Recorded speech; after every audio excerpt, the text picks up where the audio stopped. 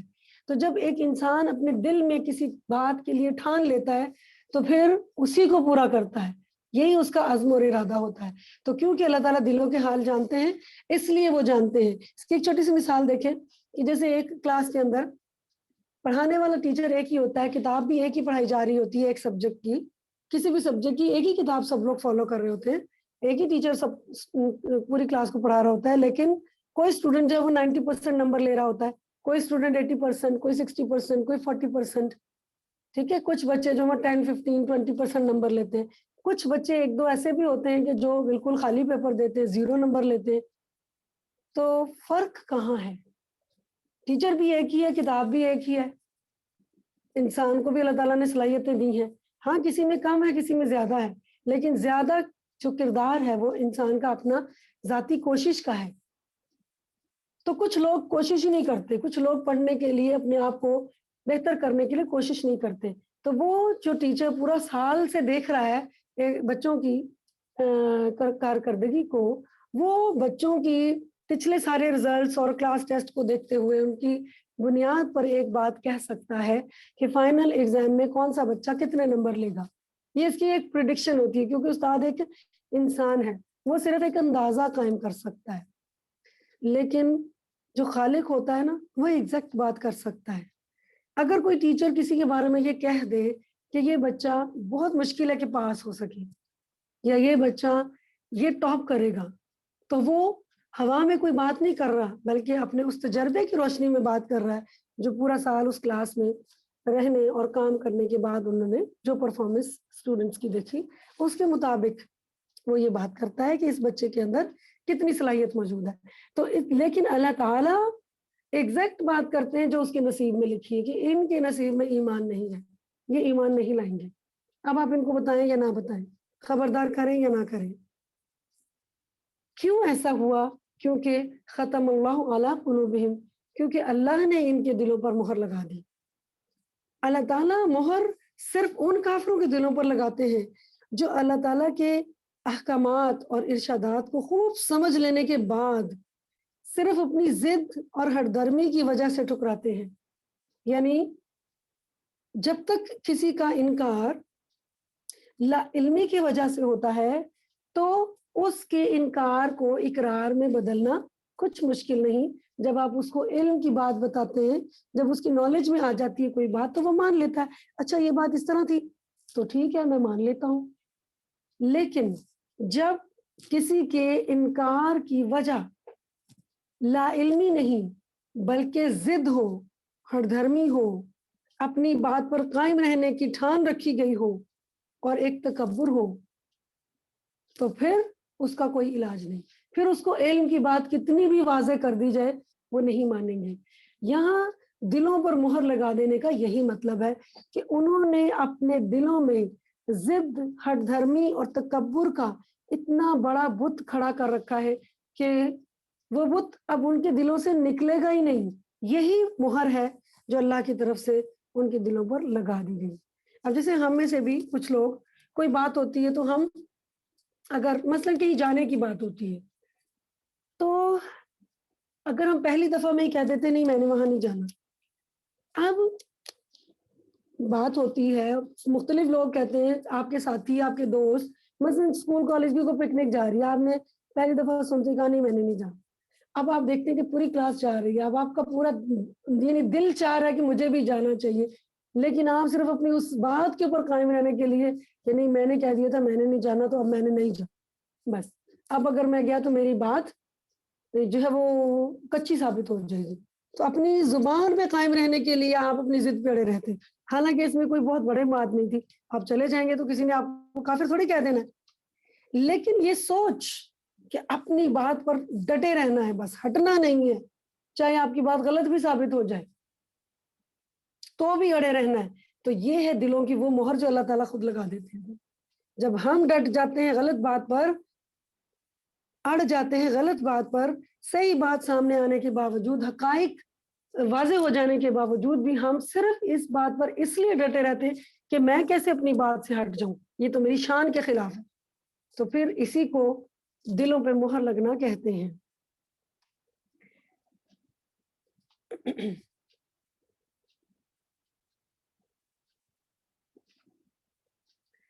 ایک اور جگہ اللہ تعالیٰ نے فرمایا وَجَحَدُوا بِهَا وَاسْتَيْقَنَتْهَا أَنفُسُهُمْ ظُلْمًا وَعُلُوًّا، ان لوگوں نے ہر درمی اور تکبر کی بنا پر حقائق کا انکار کر دیا جن پر ان کے دل یقین کر چکے تھے، یعنی دل مان چکے تھے کہ یہ حقیقت ہے، یہ سچائی ہے، یہی حق ہے، اسے مان لینا چاہیے، لیکن اپنی بات پر جمے رہنے کا جو ان کے اندر جو ضد اور ہر درمی ہے نا، اس نے ان کو ماننے سے منع کیے رکھا۔ اسی طرح اللہ تعالیٰ فرماتے ہیں فَمَا كَانُوا لِيُؤْمِنُوا بِمَا كَذَّبُوا مِن قَبْلُ كَذَلِكَ يَطْبَعُ اللَّهُ عَلَى قُلُوبِ الْكَافِرِينَ، جس بات کو پہلی دفعہ جھٹلا چکے تھے اس پر ایمان لانے کے لیے آمادہ نہ ہوئے۔ اب دیکھیں انسان کی ایک انا ہوتی ہے نا، یہ وہی انا ہے جس کو آپ ضد کہہ رہے ہیں، جس کو آپ تکبر کہہ رہے ہیں، یہ ہماری انا ہے کہ میں کیسے جھک جاؤں۔ پہلی دفعہ جھٹلا چکے اس پر ایمان لانے کے لیے آمادہ نہ ہوئے، اس طرح اللہ تعالیٰ کافروں کے دلوں پر مہر لگا دیتا ہے۔ اب رہے عام کافر تو ان میں سے کثیر تعداد تو وقتاً فوقتاً مسلمان ہوتی ہی رہی ہے، یعنی عام لوگ جو شروع میں کافر تھے لیکن جب حق ان کے سامنے آیا تو انہوں نے مان لیا، ان کے دلوں پر مہر نہیں تھی۔ یہ مہر اللہ تعالیٰ نے کہا کہ میں نے لگا دی، اللہ نے مہر لگا دی، لیکن دراصل اللہ تعالیٰ بعد میں مہر لگاتے ہیں، پہلے انسان اپنے دل کے اندر پکا ارادہ کر لیتا کہ بس میں نے جو فیصلہ کر لیا میں نے اس پر قائم رہنا ہے، میں نے اس سے ہٹنا نہیں، تو اللہ تعالیٰ بھی پھر اس کو اسی کے اوپر قائم کر دیتے ہیں۔ یہی ہے دلوں پر مہر کہ اس کو حق قبول کرنے کی صلاحیت پھر چھن جاتی ہے۔ دیکھیے دل کا کام ہے بات کو سمجھنا اور کانوں کا کام ہے بات کو سننا، یہ دونوں اعضاء کسی مخصوص جانب کے پابند نہیں ہوتے، لیکن آنکھ صرف سامنے سے دیکھتی ہے، پیچھے سے نہیں دیکھتی۔ دلوں اور کانوں پر تو مہر کا ذکر کیا گیا، لیکن وَعَلَىٰ أَبْصَارِهِمْ غِشَاوَةٌ، اور ان کی نگاہوں پر پردہ ہے۔ اللہ نے ان کے دلوں پر اور ان کی سماعت پر وَعَلَىٰ سَمْعِهِمْ، ان کی سماعت کانوں پر مہر لگا دی۔ یعنی جب آپ خط لکھ کر لفافے میں ڈال دیتے ہیں اور اس کو گم لگا کر لفافے کو بند کر دیتے ہیں تو یہ ہے مہر لگانا، بند کر دینا، پیک کر دینا۔ تو اب اس لفافے کے اندر جو خط موجود ہے اس کو آپ بغیر پھاڑے باہر نہیں نکال سکتے، مہر توڑے بغیر باہر نہیں نکال سکتے، اور نہ ہی اس مہر کو توڑے بغیر کوئی چیز باہر سے اندر ڈال سکتے ہیں۔ تو یہ دل اور سماعت پر مہر لگنے کا مطلب یہ ہے کہ انسان اپنے دل اور سماعت کو اور سوچنے اور سننے کی صلاحیت کو بند کر لے کہ میں نے کوئی نئی چیز نہ سننی ہے اور نہ اپنے دل کے اندر جانے دینی ہے۔ تو ہدایت کے راستے کو انسان خود اپنے لیے بند کر لے تو اللہ بھی اس پر مہر لگا دیتے ہیں، کیونکہ یہی تو وہ راستے تھے، یہی تو وہ چینلز تھے جن سے گزر کر کوئی بھی بات آپ کے دل تک پہنچتی ہے اور پھر دل اس بات کا فیصلہ کرتا ہے کہ اس کو ماننا ہے یا نہیں۔ تو جب تک آپ دونوں آپشن اپنے دل میں رکھیں گے کہ میں مانوں یا نہ مانوں، تو تب تک تو آپ کا دل جو ہے نا وہ ایک نارمل شعوری کیفیت میں ہے کہ آپ سوچ سمجھ کر فیصلہ کریں گے آپ کو کسی کام کو کرنا چاہیے یا نہیں کرنا چاہیے۔ لیکن جب آپ اپنے دل میں اپنی آپشنز کو خود ہی ختم کر لیں اور آپ اپنے پاس صرف ایک ہی آپشن رکھیں گے، نہیں میں نے تو اس کا انکار ہی کرنا ہے، تو یہ ہے دل کی مہر۔ لیکن نگاہوں پر پردہ ہے۔ غشاوہ کا لفظ غشا سے ہے، غین شین اور یا چھوٹی یا، غشی اسی سے ہے۔ جب کوئی انسان بے ہوش ہو جاتا ہے نا تو اس کو کہتے ہیں اس کو غشی آ گئی ہے، غشی کا دورہ پڑ گیا، غش پڑ گیا۔ تو یہ غشی کیا ہوتی ہے؟ جو آپ کی جو شعور ہے، سوچ سمجھ ہے، اس کے اوپر پردہ پڑ جاتا ہے، پھر آپ کی آنکھوں کے آگے اندھیرا آ جاتا ہے اور آپ بے ہوش ہو جاتے ہیں، یعنی انکانشیس ہو جاتے ہیں، اس کو کہتے ہیں غشاوہ۔ تو ان کی آنکھوں پر پردہ ہے، مطلب ان کو کچھ نظر نہیں آ رہا۔ اگر آپ کبھی بے ہوش ہوئے ہو تو آپ کو اس سے تھوڑے لمحات پہلے پتہ چلے گا کہ آپ بے ہوش ہونے سے پہلے آپ کی آنکھوں سے نظر آنا بند ہو گیا تھا، اس کے بعد آپ کا ذہن کام کرنا چھوڑتا ہے، اس کے بعد آپ کا شعور جو ہے وہ سو جاتا ہے اور آپ بے ہوش ہو جاتے ہیں، انکانشیس ہو جاتے ہیں، پھر آپ سوچنے سمجھنے کی صلاحیت کھو دیتے ہیں. تو جس شخص کی نگاہوں پر پردہ ہو تو اس کی آنکھوں کے آگے صرف اندھیرا ہوتا ہے, وہ کچھ نہیں دیکھ سکتا, اس کو نظر ہی نہیں آ رہا, اس لیے کہ پردہ ہے. وَلَهُمْ عَذَابٌ عَظِيمٌ, اور ان کے لیے بہت بڑا عذاب, چھوٹا موٹا نہیں, بہت بڑا, کیونکہ آخرت کا عذاب, قیامت کا عذاب, جہنم کا عذاب کوئی چھوٹی چیز نہیں ہے. اب ہم نے یہ دیکھنا ہے کہ وہ مہر کیا ہے جو دلوں اور کانوں پر لگتی ہے, اور وہ پردہ کیا ہے جو آنکھوں پر آ جاتا ہے. ٹھیک ہے, ختم اللہ کے معنی اللہ تعالیٰ نے مہر لگا دی. قتادہ اس آیت کے بارے میں فرماتے ہیں کہ انہوں نے جب شیطان کی پیروی کی تو شیطان نے ان کو اپنے قابو میں کر لیا, تو اللہ تعالیٰ نے ان کے دلوں اور کانوں پر مہر لگا دی, ان کی آنکھوں پر پردہ ڈال دیا, جس کی وجہ سے یہ لوگ ہدایت کو نہ دیکھ سکتے ہیں, نہ سن سکتے ہیں, نہ سمجھ سکتے ہیں. اب ہدایت کی بات ان کے دلوں کے اندر نہیں جا سکتی, ان کے دلوں کے اندر جگہ نہیں پا سکتی. ابن جریج کے قول مجاہد نے ختم اللہ علی قلوبہم کے بارے میں فرمایا کہ ان کے دلوں پر مہر لگانے کا مطلب گناہ دلوں کا احاطہ کر کے اسے ہر طرف سے گھیر لیتے ہیں اور دل پر ایک زنگ کی طرح چڑھ جاتے ہیں. اسی کیفیت کا نام تباعن ہے, یعنی مہر کا لگنا, اور یہی ہے ختم, مہر کا لگنا. اسی مفہوم کو سورہ المطففین میں لفظ رانا سے تشبیہ دی گئی. ران کہتے ہیں جیسے لوہے کو زنگ لگ جاتا ہے, اسی طرح دلوں کو بھی زنگ لگ جاتا ہے. دلوں پر تالے لگ جانا اس کو ختم کہتے ہیں, یا تباعت, با اور عین. اور قفل لگ جانے کی کیفیت زیادہ شدید ہے, یعنی دلوں پر تالے لگ جانا.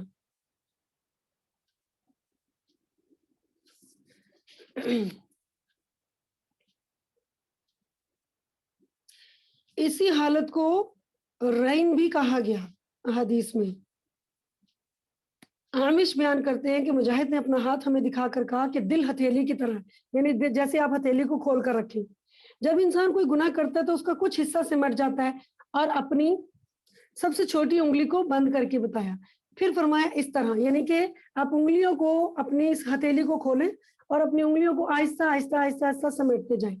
اور جب آدمی اور گناہ کرتا ہے تو کچھ اور حصہ سمٹ جاتا ہے. انہوں نے ایک اور انگلی بند کر کے دکھائی, حتیٰ کہ اس طرح تمام انگلیاں بند کر کے دکھائیں. پھر فرمایا اس طرح جب سارا دل سمٹ جاتا ہے تو پھر اس پر مہر لگا دی جاتی ہے, یعنی انسان کا دل گناہوں سے بند ہو جاتا ہے, سمٹ جاتا ہے. مجاہد فرماتے ہیں کہ علماء کے نزدیک اسی حالت کا نام الرین ہے, یعنی جس کو قرآن میں ران اور حدیث میں رین کہا گیا, را, یا اور نون. تو اللہ نے کافروں کے کفر کی سزا کی وجہ سے ان کے دلوں پر مہر لگا دی ہے. جس طرح سورہ النساء کی آیت نمبر 155 میں اللہ تعالیٰ فرماتے ہیں بل طبع اللہ علیہا بکفرہم, بلکہ ان کے کفر کے سبب اللہ نے ان پر مہر کر دی. تو یہاں مہر کے لیے لفظ طبع آیا ہے.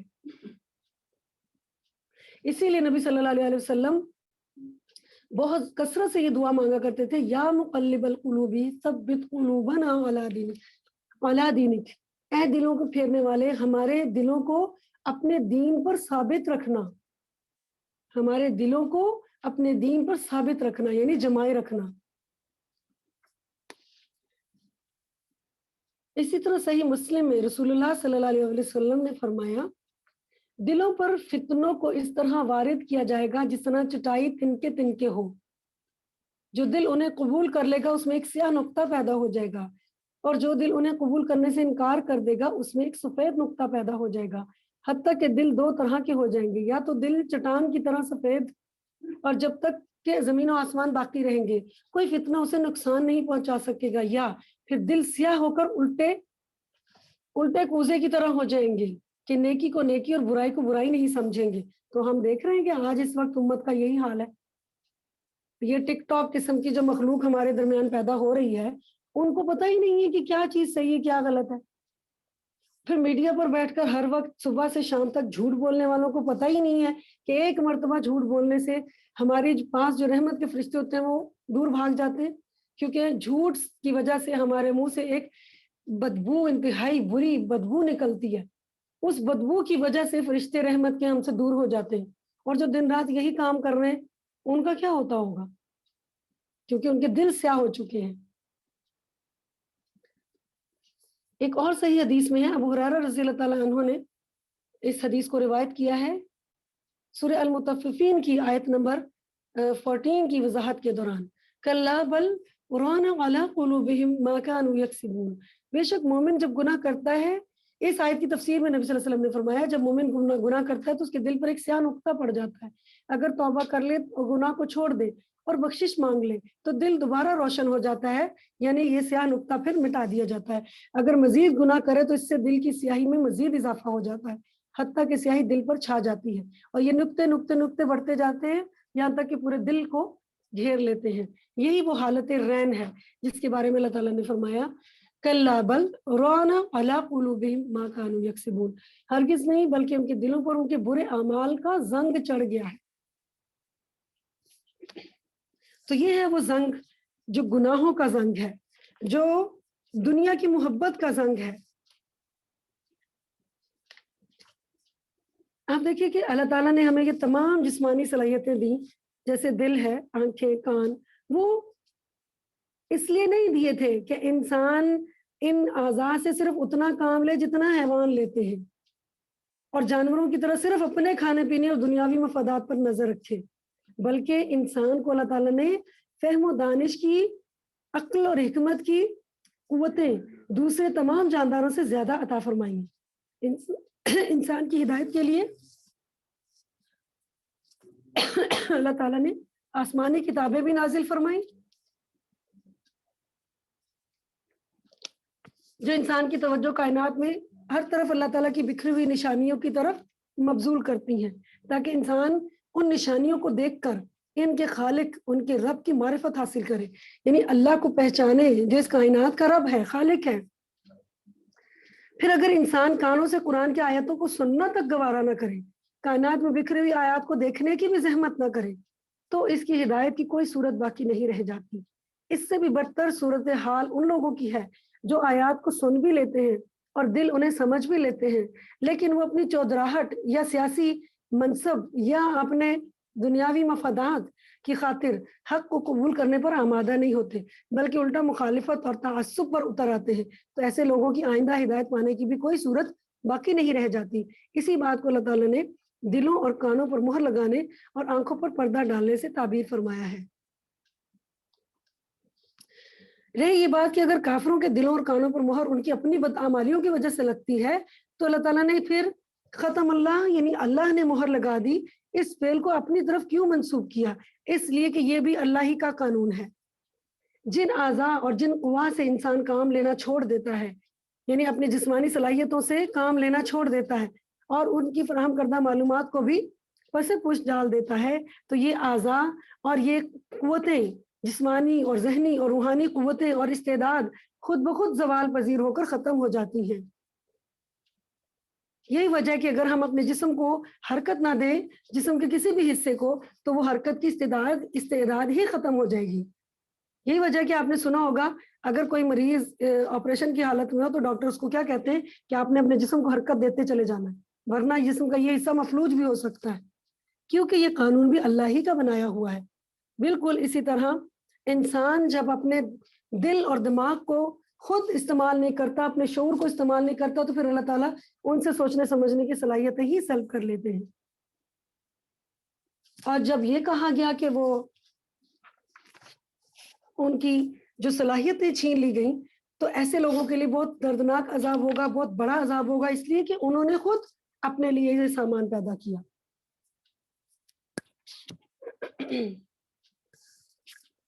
اب یہ جو پردہ ہے نا، اور یہ جو غشی ہے، اور یہ جو مہر ہے، یہ صرف ان کی ضد یا ہٹ دھرمی ہی نہیں، بلکہ ان کے کچھ ذاتی مفادات بھی ہوتے ہیں جو ان کو ایمان لانے سے روک رہے ہوتے ہیں۔ مثلا کفار مکہ کو ہم دیکھتے ہیں کہ جو سرداران قریش تھے، قریش کے قبیلوں کے سردار، وہ اپنی سرداری کے چھن جانے کے خوف سے نبی صلی اللہ علیہ وسلم پر ایمان نہیں لائے، حالانکہ ان کے دل گواہی دے رہے تھے۔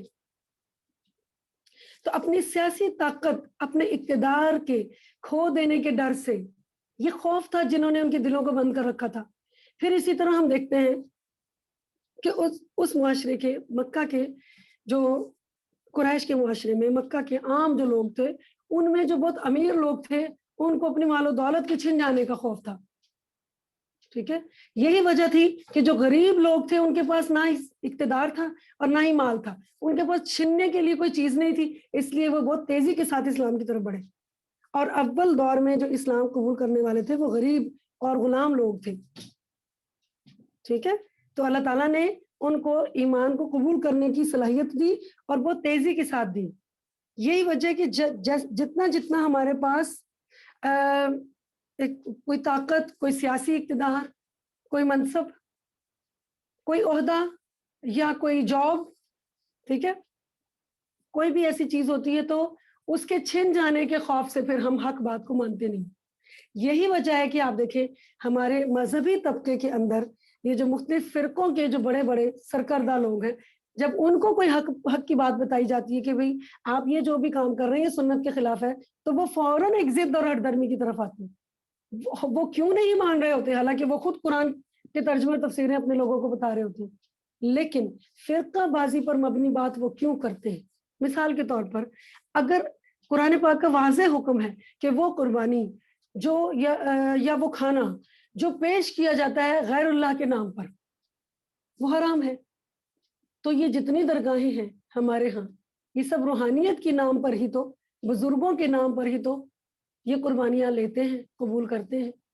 تو جو قربانی, جو جانور قربان ہی اللہ کے علاوہ کسی اور کے نام پر کیا جائے گا وہ تو کھانا ہی حرام ہے.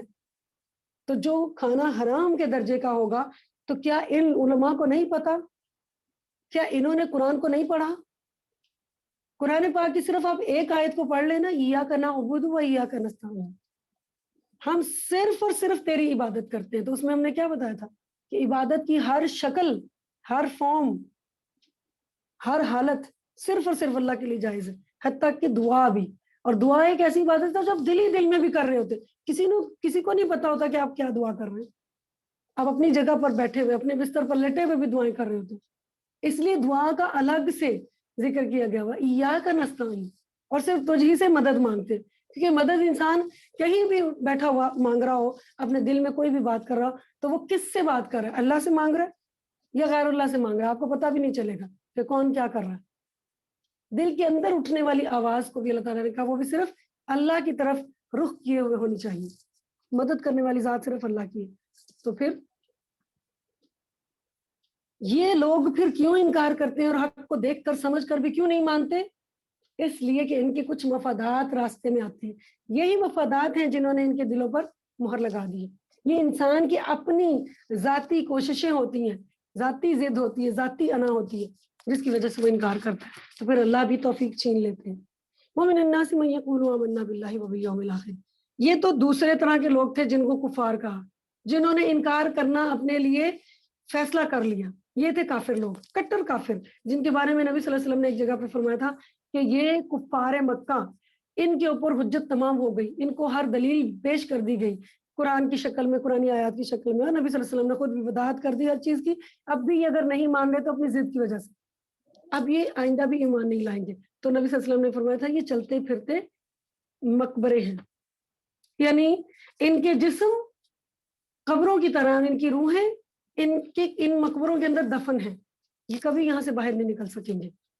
لیکن تیسری طرح کے کچھ اور لوگ ہیں کہ جو لوگوں میں سے کچھ ایسے ہیں جو کہتے ہیں ہم ایمان لائے اللہ اور آخرت کے دن پر, اور حالانکہ وہ مومن نہیں, یعنی بظاہر ایمان کا اقرار کرتے ہیں, اللہ کو بھی ماننے کا اقرار کرتے ہیں, آخرت کے دن کو بھی, کہ ہم آخرت کو بھی مانتے ہیں, حساب کتاب کو بھی مانتے ہیں, لیکن اللہ تعالیٰ کے بارے میں فیصلہ بتا رہے ہیں وَمَا هُم بِمُؤْمِنِينَ, حالانکہ وہ مومن نہیں ہے. یہ کون لوگ ہیں؟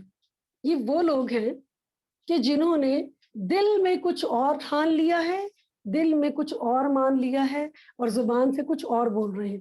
جن کے دل اور زبان یعنی قول اور فعل میں اور عمل میں اور سوچ میں بہت بڑا فرق ہے, بہت بڑی خلیج حائل ہے. اب یہ ہے نفاق, جس کے قول اور عمل میں فرق ہو, تو یہ فرق جتنا بڑا ہوگا اتنا ہی بڑا نفاق ہوگا.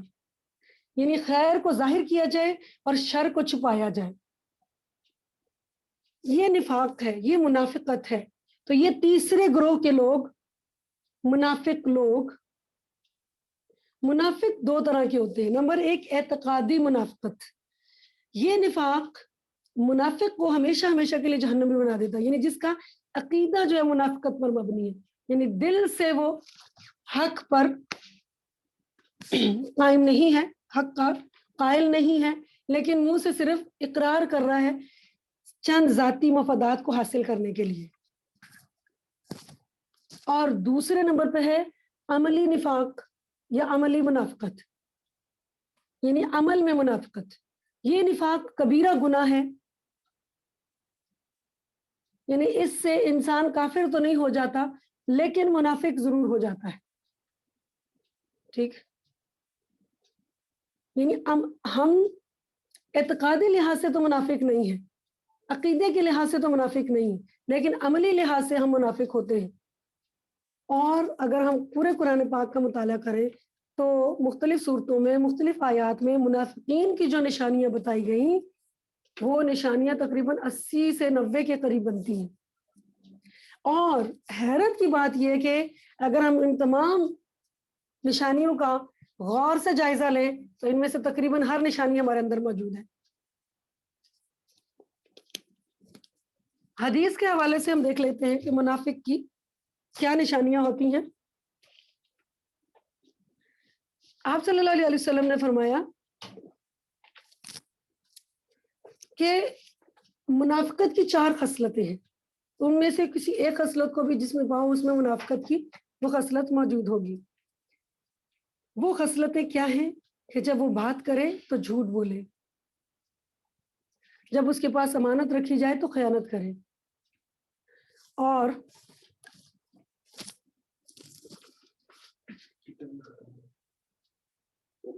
جب وہ بات کرے تو جھوٹ بولے، امانت رکھی جائے تو خیانت کرے، اور اگر کوئی معاملہ خراب ہو جائے، کوئی بحث مباحثہ ہو جائے تو وہ گالی گلوچ پر اتر آئے، اور اگر وعدہ کیا جائے تو وعدے کے خلاف کرے.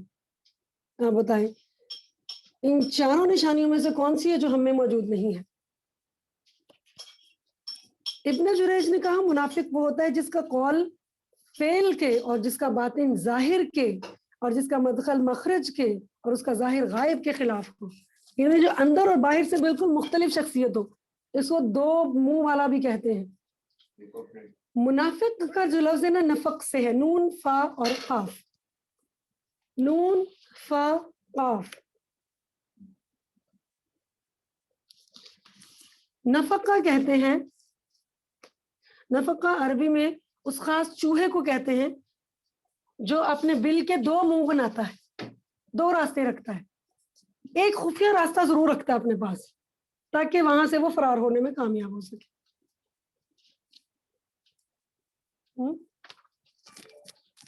تو منافق کیا ہوتا ہے؟ وہ منافق کون ہوتا ہے جو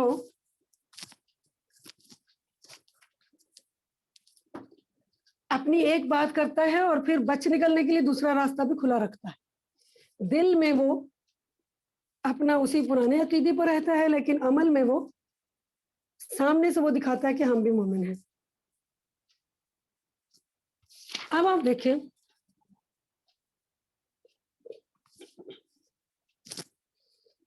لوگوں سے کہتا ہے کہ ہم بھی اللہ پر ایمان رکھتے ہیں اور آخرت پر ایمان رکھتے ہیں، مگر اللہ تعالیٰ کی فہرست میں وہ مومن ہے ہی نہیں.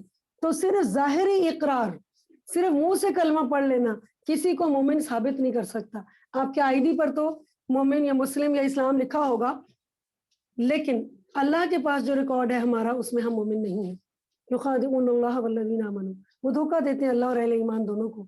وما یخدعون الا انفسهم وما یشعرون، اور حالانکہ وہ صرف اپنے آپ کے علاوہ اور کسی کو دھوکہ نہیں دے رہے، خود کو ہی دھوکہ دے رہے اور وہ شعور نہیں رکھتے. ان کو اس بات کی سمجھ ہی نہیں ہے. کیوں سمجھ نہیں ہے؟ اس لیے کہ یہ لوگ 2 منہ والے لوگ بدترین مخلوق ہیں.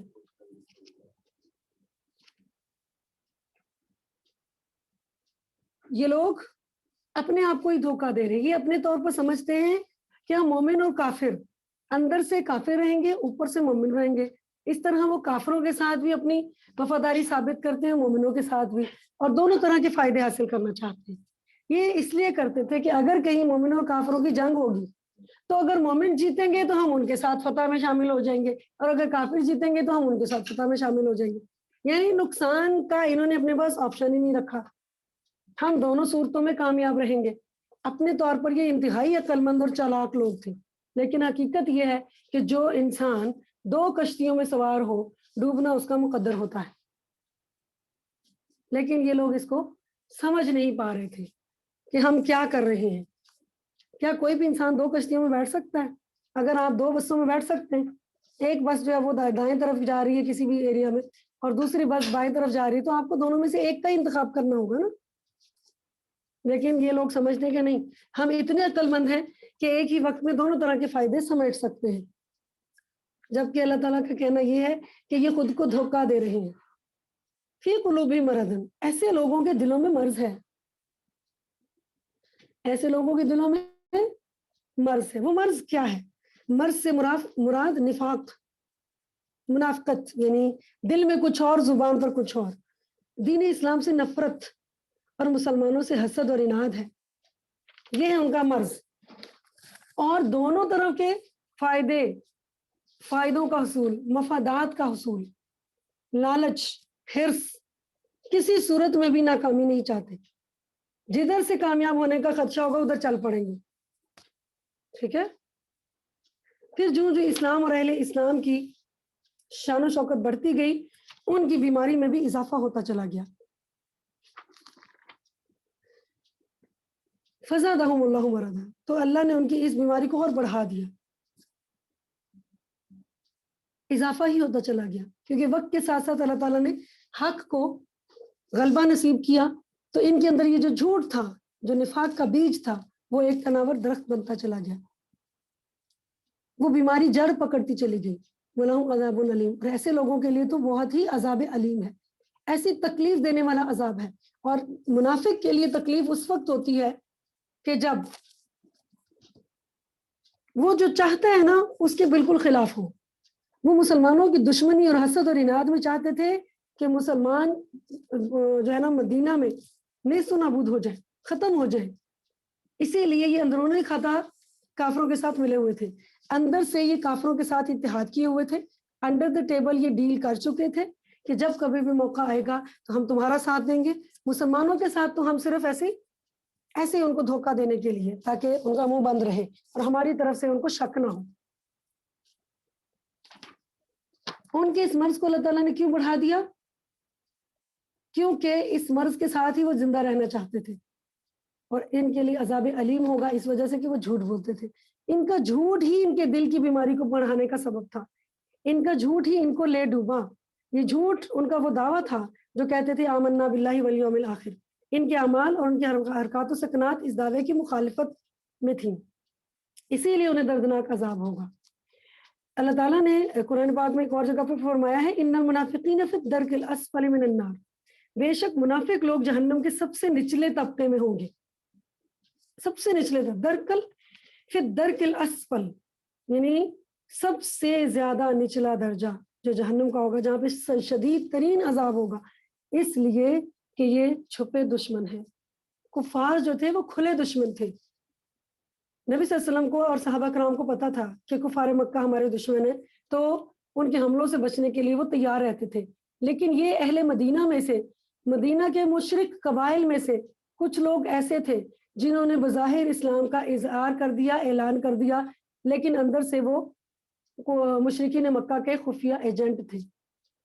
ہمارے اسلامی ملکوں میں بھی، ہماری خلافتوں میں بھی جو زوال آیا ہے، اس زوال کی وجہ ہمارے اندر کی منافقین تھی.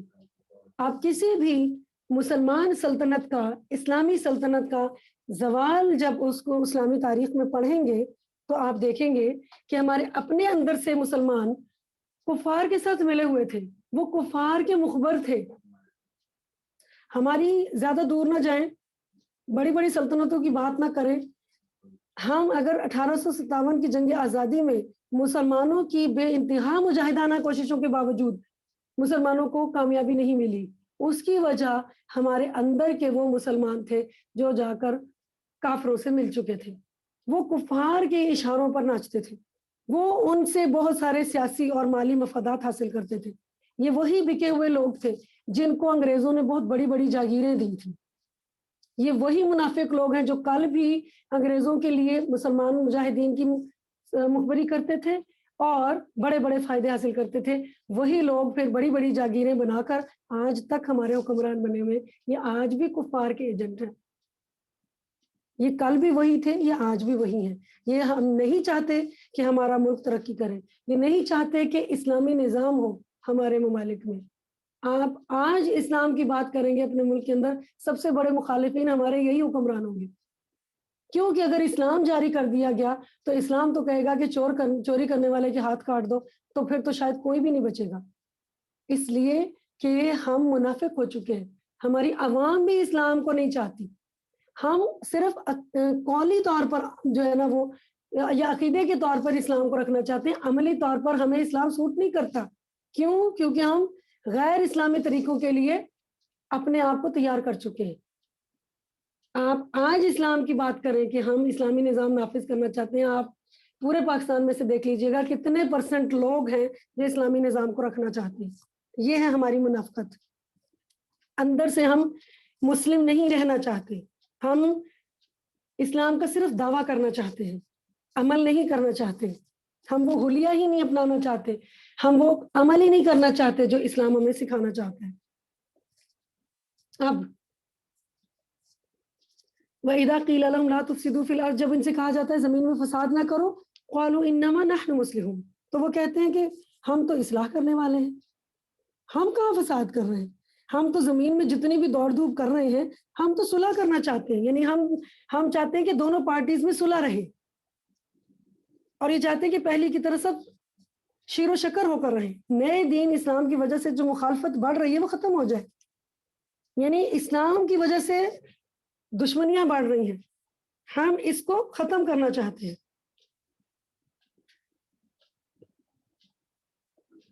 ہم تو اصلاح کرنے والے ہیں, ہم تو لوگوں کو حقوق دلانے والے ہیں. آپ دیکھیں جتنی NGOز ہمارے ملکوں میں کام کر رہی ہیں, ان NGOز کے سلوگن تو بہت اچھے ہوتے ہیں کہ ہم اصلاح کرنے والے ہیں. چلیں ایک مثال لے لیتے ہیں, مثلا بہبود آبادی, کتنا خوبصورت لفظ ہے, کتنا خوبصورت سلوگن ہے. آبادی کی بہبود کس چیز میں ہے کہ آپ اپنے ہی بچوں کو ان کے پیدا ہونے سے پہلے مار دیں. یہ ہے وہ ان کی بہبود. اللہ نے اگر آپ کو 10 بچے دینے ہیں تو وہ کہتے ہیں نہیں 2 ہی بہت ہیں, 3 ہی بہت ہیں, چلے میکسیمم 4 کر لیں, ٹھیک ہے, تو باقی جو پیدا ہونے تھے ان کو پیدا ہونے سے پہلے ہی مار دیں. آپ اپنے ہاتھوں سے آپ کی اولاد کو قتل کرانے کا کبیرہ گناہ کرا رہے ہیں اور کہہ رہے ہیں کہ بہبود آبادی. ہم تو اصلاح کر رہے ہیں. آپ مجھے بتائیں اس وقت دنیا میں کون سے ممالک ہیں جن کی آبادی سب سے زیادہ ہے؟ چائنا اور اس کے بعد انڈیا. کیا یہ دونوں ممالک جو ہیں ترقی نہیں کر رہے؟ کیا پاکستان سے زیادہ غریب لوگ ہیں یہ؟ حتیٰ کہ بنگلہ دیش تک بھی پاکستان سے اوپر جا رہا ہے. ٹھیک ہے, ہماری آبادی سے 6 گنا زیادہ آبادی ہے ہندوستان کی, اور کئی گنا زیادہ آبادی ہے 7 گنا اور چائنا کی وہ بھی کئی گنا زیادہ ہے, کئی گنا زیادہ ہے. تو جب ایک منہ کھانے والا ہوتا ہے نا تو 2 ہاتھ کام کرنے والے بھی ہوتے ہیں. یاد رکھیے گا, جب آبادی زیادہ ہوتی ہے تو مین پاور زیادہ ہوتی ہے. کسی بھی ملک کا سب سے قیمتی سرمایہ اس کی مین پاور ہوتی ہے. یہ کافر ہیں جو ہمیں یہ سکھا رہے ہیں کہ اپنے لوگوں کو خود ہی مار دو. یہ ہماری مین پاور کو ہمارے ہاتھوں سے ضائع کرنا چاہتے ہیں. اور ہمارے ملک میں جو مین پاور ہے وہ دنیا کی نمبر 1 مین پاور ہے. آپ کو پتہ ہے پوری دنیا میں ہیوی ڈیوٹی کام صرف پاکستانی کر سکتے ہیں. سمجھ میں ہے؟ یہ ہماری مین پاور کو ہماری ماؤں کے ہاتھوں سے ہی ختم کرنا چاہتے ہیں. یہ ہے ان کی اصلاح, اور یہ ہے ان کا فساد کہ ہم خود ہی اپنی اولادوں کو قاتل بن جائیں. الا انہم مفسدون, اللہ تعالیٰ نے بتا دیا, غور سے سنو, یہ ہے وہ مفسدون جو تمہاری اپنی زندگیوں میں فساد برپا کر دیں گے. تو یہ مفسد, یہ منافق نبی صلی اللہ علیہ وسلم کے دور کے ہوں, ٹھیک ہے, یا آج کے دور کے ہوں, ولیکن لا یشکرون. اللہ کا فیصلہ وہی ہے کہ یہ اصل مفسد ہے, لیکن یہ لوگ شعور نہیں رکھتے. آپ پاکستان کے اندر کسی بھی گاؤں میں چلے جائیں, آپ کو 2 چیزیں مل جائیں گی. آپ کو کوئی دوائی میڈیسن ملے یا نہ ملے, آپ کو اچھا اور پیور کھانا ملے یا نہ ملے, لیکن آپ کو منرل واٹر کی بوتل مل جائے گی اور آپ کو بہبود آبادی کی ساری مصنوعات مل جائیں گی. کیوں؟ کیونکہ ان دونوں کی سپلائی یہود و نصارہ کے ہاتھ میں. یہ ہماری این جی اوز ہمارے آبادیوں کے کونے کونے تک گاؤں دیہات میں جا کر ان چیزوں کی سپلائی کر رہے ہیں. پتہ ہے آپ کو یہ بات؟ یہ ہمارے وہ اصلاح کرنے والے، آواز بند رکھیں، لیکن ان کو شعور نہیں ہے. یہ سمجھتے ہیں ہم غریب ملکوں کے ہر کونے میں اپنی مصنوعات بیچ کر ان کو ختم کر دیں گے، ان کو تباہ کر دیں گے، ہم فساد مچا دیں گے اور نعرہ کیا رکھیں گے، ہم اصلاح کرتے ہیں.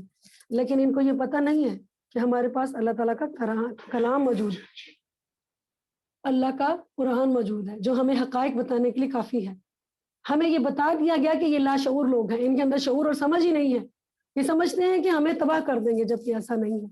یہ ہمیں کبھی ختم نہیں کر سکیں گے. اگر کر سکتے ہوتے تو 50 ملکوں کی جو اتحادی افواج تھیں وہ آج افغانستان سے شکست خوردہ ہو کر نہ جاتی. وَإِذَا قِيلَ لَهُمْ آمِنُوا، جب ان سے کہا جاتا ہے ایمان لاؤ، كَمَا آمَنَ النَّاسُ، جیسے اور لوگ ایمان لا رہے ہیں، یعنی جیسے صحابہ کرام ایمان لائے، ایسا پکا اور سچا ایمان لاؤ. قَالُوا أَنُؤْمِنُ كَمَا آمَنَ السُّفَهَاءُ، وہ کہتے ہیں کہ ہم ایمان لائیں جیسے بیوقوف لوگ ایمان لائیں. یہ صحابہ کرام کو بیوقوف سمجھتے تھے کہ جو کفر کو چھوڑ کر اس اسلام کو اپنا لیا انہوں نے بیوقوفی کی. آپ دیکھیں آج کے دور میں بھی یہی ہوتا ہے کہ جو سچا اہل ایمان ہوتا ہے، جو حلال پر قائم ہوتا ہے، اس کو ہم کیا کہتے ہیں؟ تم نے کیا کیا ساری زندگی؟ حلال کما کے. آج بھی ابا کے پرانے گھر میں بیٹھے ہوئے ہو، وہی اپنے آبائی گھر میں بیٹھے ہوئے، کچھ بنا تو سکے نہیں، تم بیوقوفی کر رہے ہو. دیکھو دنیا کہاں سے کہاں پہنچ گئی. فلاں نے 2 کروڑ کی کوٹھی بنا لی ہے، فلاں نے یہ جائیداد بنا لی، فلاں کے بچے باہر پڑھنے کے لیے چلے گئے. وہ کہاں سے پیسہ لاتے ہیں؟ وہ پیسہ کماتے ہیں، وہ بڑی عقل مندی سے کماتے ہیں، اس لیے کہ وہ کفار کے ایجنٹ بن جاتے ہیں. حلال کمائی میں تو ایسے کام نہیں ہوتے کہ انسان بڑی بڑی جائیدادیں بنا سکے. اللہ غور سے سنو، انہم هم السفہاء، بے شک یہی لوگ اصل بیوقوف ہیں. ولکن لا یعلمون، لیکن وہ جانتے نہیں، وہ علم نہیں رکھتے، ان کو احساس نہیں، ان کو اس کا ادراک ہی نہیں. وَإِذَا لَقُوا الَّذِينَ آمَنُوا، اور جب ملاقات کرتے ہیں اہل ایمان سے، قالوا آمنا، تو کہتے ہیں ہم بھی ایمان والے ہیں. وَإِذَا خَلَوْا إِلَىٰ شَيَاطِينِهِمْ، اور جب وہ تنہا ہوتے ہیں اپنے شیطانوں کی طرف، قالوا إِنَّا مَعَكُمْ، تو کہتے ہیں بے شک ہم تمہارے ساتھ ہیں. إِنَّمَا نَحْنُ مُسْتَهْزِئُونَ، ہم تو صرف مذاق کر رہے تھے.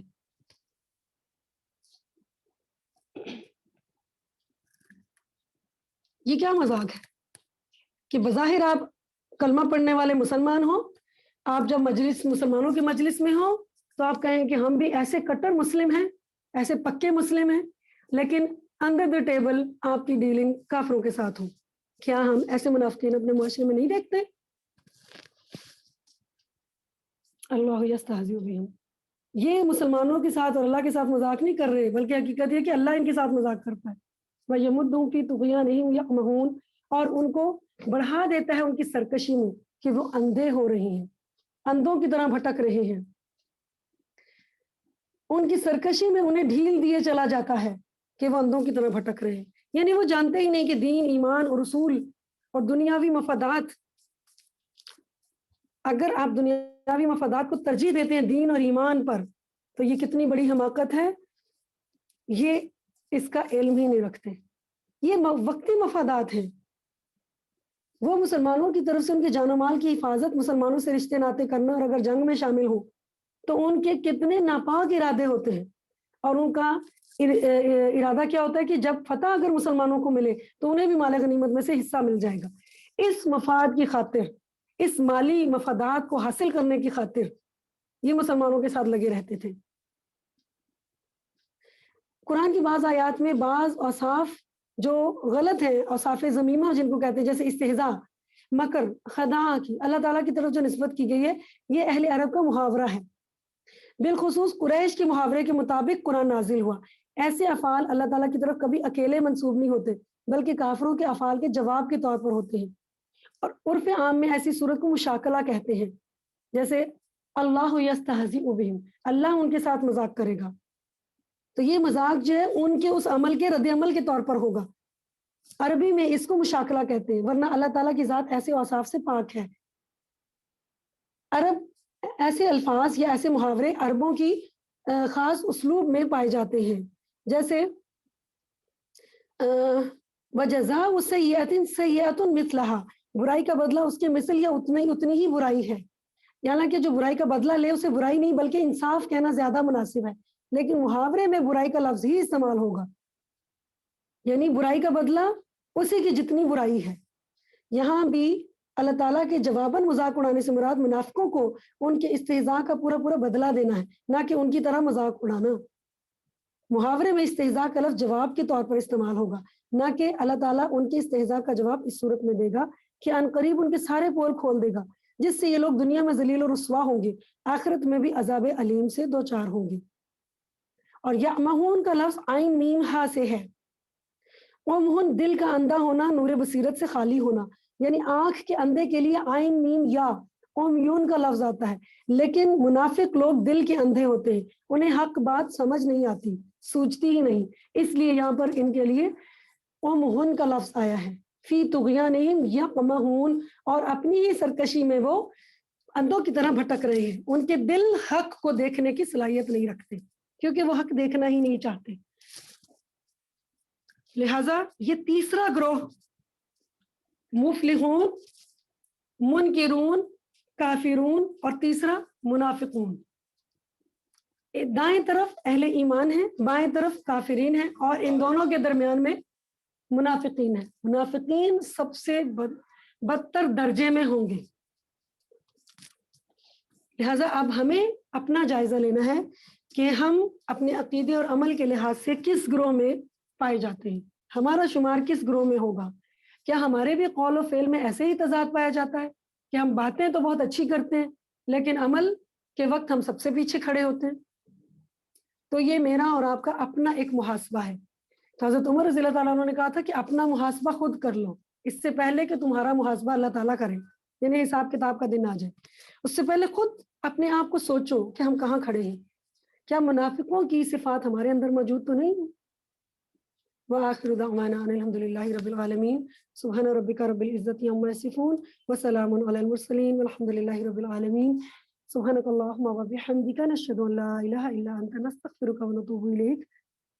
ربنا آتنا فی الدنیا حسنہ وفی الآخرۃ حسنہ وقنا عذاب النار۔ ربنا ظلمنا انفسنا وان لم تغفر لنا وترحمنا لنكونن من الخاسرین۔ ربنا تقبل منا انك انت السميع العليم وتب علينا انك انت التواب الرحيم۔ السلام علیکم ورحمۃ اللہ وبرکاتہ۔